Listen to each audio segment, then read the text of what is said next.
Bismillahirrahmanirrahim. Assalamualaikum warahmatullahi wabarakatuh. Bismillah, alhamdulillah, wassalatu wassalamu ala rasulillah wa ala alihi wa ashabihi wa mawalah. Puji syukur tidak henti-hentinya kita panjatkan hanya kehadirat Allah Subhanahu wa taala. Allah Tuhan yang Maha Rahman, Maha Rahim, yang alhamdulillah tidak henti-hentinya mencucurkan rahmat serta karunia dan inayahnya pada kita sekalian. Terima kasih kepada pihak penyelenggara yang sudah menyiapkan kursi untuk saya, yang tentu saja saya manfaatkan ini. Pertama karena sejak subuh belum sempat istirahat, Pak. Dan yang kedua saya manfaatkan kursi ini karena semua kita tentu maklum, Pak, betapa sulitnya untuk bisa memperoleh sebuah kursi di negeri ini, Pak. Batur menepi kapapayahan, Pak, yang menang kursi. Saya ikuti di pemilu 2009 dalam berita gitu. Itu diberitakan ada 7.400 orang yang terpaksa masuk rumah sakit gara-gara kebagian kursi. Itu 7.400 orang masuk rumah sakit di pemilu 2009. Dan di pemilu 2014, 5 tahun kemudian, setengahnya itu masih belum bisa ikut lagi pemilu karena masih dirawat, Pak. Jadi itu stresnya sampai 5 tahun belum teratasi, saking mahalnya sebuah kursi. Saya alhamdulillah sore hari ini tidak mengeluarkan uang sepeser pun, dapat kursi, Pak, lengkap dengan mejanya, tanpa taplak, Pak. Lumayan, Pak. Sekaligus air minum. Air minum ini banyak kepentingannya, Pak. Kalau haus, dan sekaligus ini juga menjadi isyarat lamanya ceramah, Pak. Jadi kalau disediakan 1 gelas berarti sejam, Pak. Kalau 2 gelas 2 jam. Ini kebetulan segelas juga nggak penuh, Pak. 50 menit lah,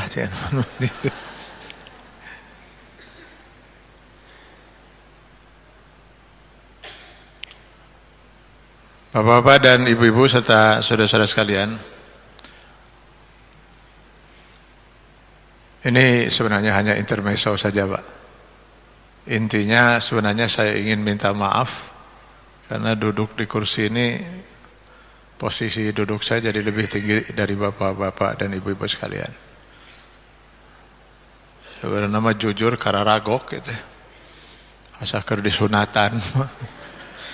Untung teu make sarung tadi. Di dalam Quran surah Al-Kahfi ayat 29, Allah Subhanahu wa taala dengan tegas menyatakan dan memberikan kepada kita manusia pilihan. Wa qulil haqqu min rabbikum, katakan Muhammad, sampaikan pada umat manusia, kebenaran itu, ajaran Islam ini maksudnya, datang dari Allah Tuhan kalian. Faman sa'a falyu'min wa man sa'a falyakfur. Maka manusia diberi pilihan, Pak. Yang mau beriman, berimanlah. Yang mau kafir, kafirlah. Ini makhluk Allah yang diberi pilihan semacam ini hanya 2, jin dan manusia. Kalau makhluk-makhluk lain nggak ada yang diberi pilihan, Pak. Karena itu semua makhluk di seluruh alam semesta ini muslim, Pak. Mereka diciptakan muslim oleh Allah. Muslim artinya tunduk, patuh dan taat. Matahari itu harus muslim, Pak. Sebab berbahaya kalau dia sampai kufur kepada Allah, menentang Allah, lalu malas terbit, malas tenggelam. Wah, celaka itu. Konon katanya 1 derajat saja matahari bergeser ke utara, bumi dan seluruh isinya dalam sekejap akan beku. 1 derajat dia bergeser ke selatan, bumi dan segala isinya akan hangus. Maka berbahaya kalau dia tidak muslim. Jadi seluruh alam semesta ini muslim, Pak. Tidak ada kambing yang kafir, Pak. Tidak ada sapi sesat. Semuanya muslim, Pak. Karena itu mereka semua tidak ada yang bakal masuk neraka. Nanti makanya kita lihat di dalam Quran surat Al-A'raf 179, neraka itu akan hanya dihuni oleh 2 jenis ini, jin dan manusia. Waktu kecil dulu, saya dulu pernah kecil, Pak. Saya oleh guru itu diajari, ini benda mati, Pak. Kalau benda hidup, makhluk hidup tuh manusia, binatang, tumbuh-tumbuhan, batu itu benda mati. Ini berbeda betul dengan yang saya pahami dalam Islam. Kalau menurut Al-Quran, ini semua makhluk hidup, Pak. Maka nanti kalau kita baca Al-Quran, Allah menyatakan gunung-gunung bertasbih, gitu. Laut bertasbih, walakin la tafqahuna tasbihahum, hanya saja kalian tidak mengerti tasbih mereka. Gitu. Ini muslim semua, Pak. Alam semesta ini. Ada sebuah hadis tingkatannya mutawatir, Pak. Karenanya tidak ada seorang ahli hadis pun yang meragukan kesahihan hadis ini. Dulu di antara rumah dan masjid Rasulullah, sekarang Masjid Nabawi, di dalam masjidnya itu ada sebuah jadi tiang masjid dari batang pohon kurma, Pak, yang suka dipakai bersandar oleh Rasulullah ketika beliau menyampaikan khutbah.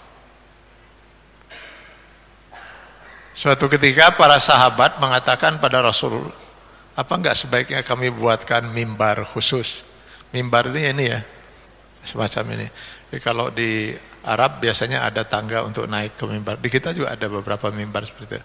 Kalau ini tempat sholatnya itu disebut mihrab. Jadi mimbar itu tempat berkhutbah. Apa enggak sebaiknya kami buatkan mimbar dari batu supaya Rasul jangan hanya bersandar di batang pohon kurma seperti itu. Kata Rasul, silakan. Maka dibuatlah mimbar yang agak jauh dari rumah Rasul yang sekarang jadi makam Rasul.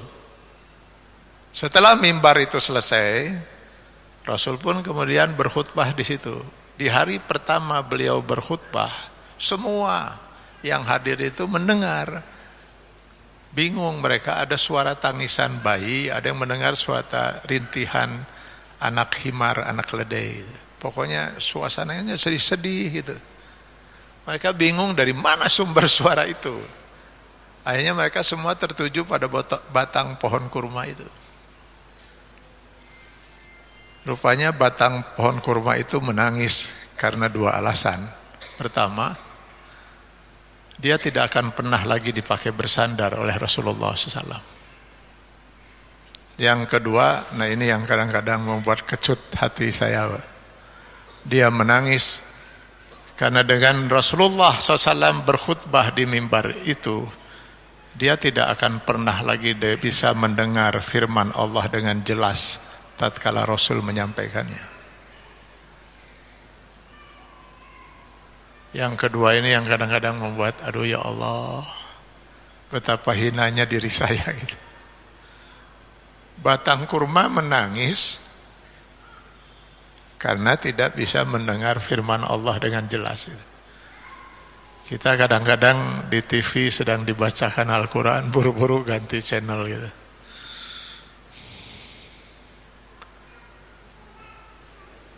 Barulah batang kurma itu berhenti menangis ketika Rasul menghampiri lalu memeluknya. Seperti seorang bayi yang kembali berhenti menangis setelah dipeluk ibunya. Batang kurma menangis. Gunung Uhud saking gembiranya goyang karena Rasulullah ada di atas gunung itu. Jadi semua makhluk ini hidup, dan semuanya muslim. Semuanya tunduk, patuh, taat pada Allah karena mereka semua ditakdirkan seperti itu. Jadi yang hanya diberi hak memilih itu hanya jin dan manusia.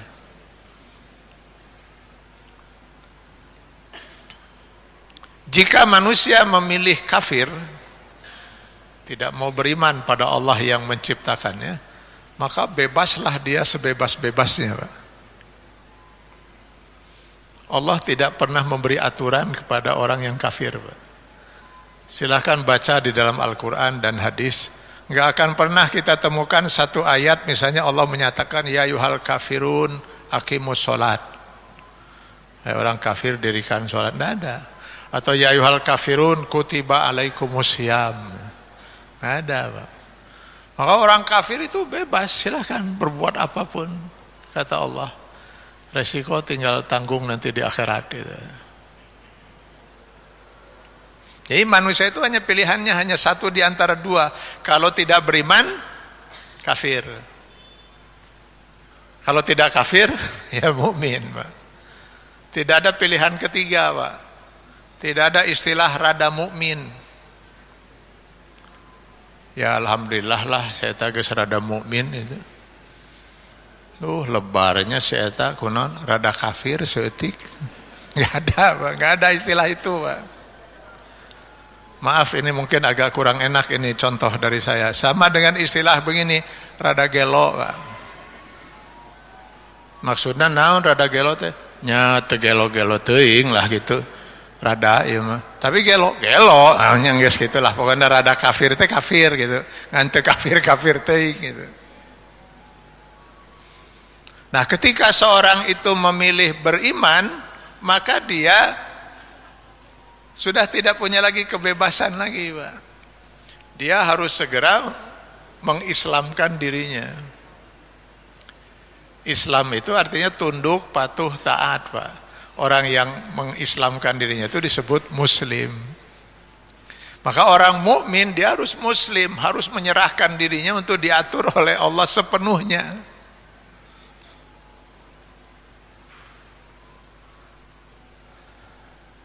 Sebagaimana Allah menyerukan di dalam Quran surat Al-Baqarah 208, ya ayyuhallazina amanu udkhulu fis-silmi kafah. Wahai orang-orang yang beriman, masuklah ke dalam Islam itu secara kafah, secara totalitas.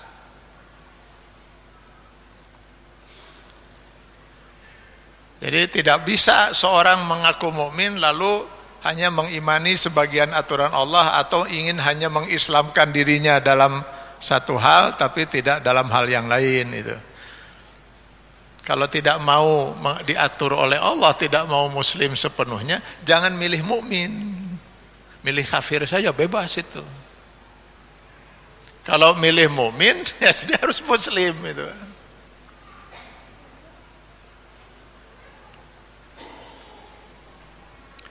Maka dia harus mengislamkan dirinya secara total. Setiap detik dalam hidupnya itu dia harus menyesuaikan dirinya dengan aturan Allah, aturan Islam.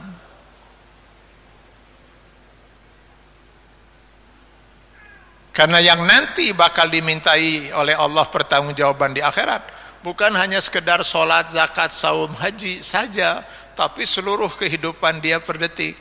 Karena itu orang yang rajin sholat 5 waktu, rajin saum, bahkan saum sunnahnya pun getol, belum tentu nanti bisa langsung masuk surga.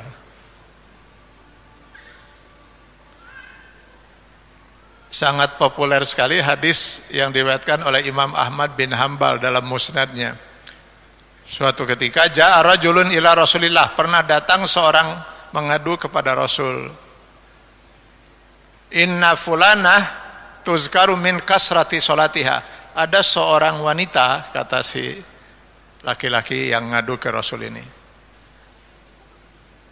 Laki-laki ini tidak bermaksud menggunjing wanita ini.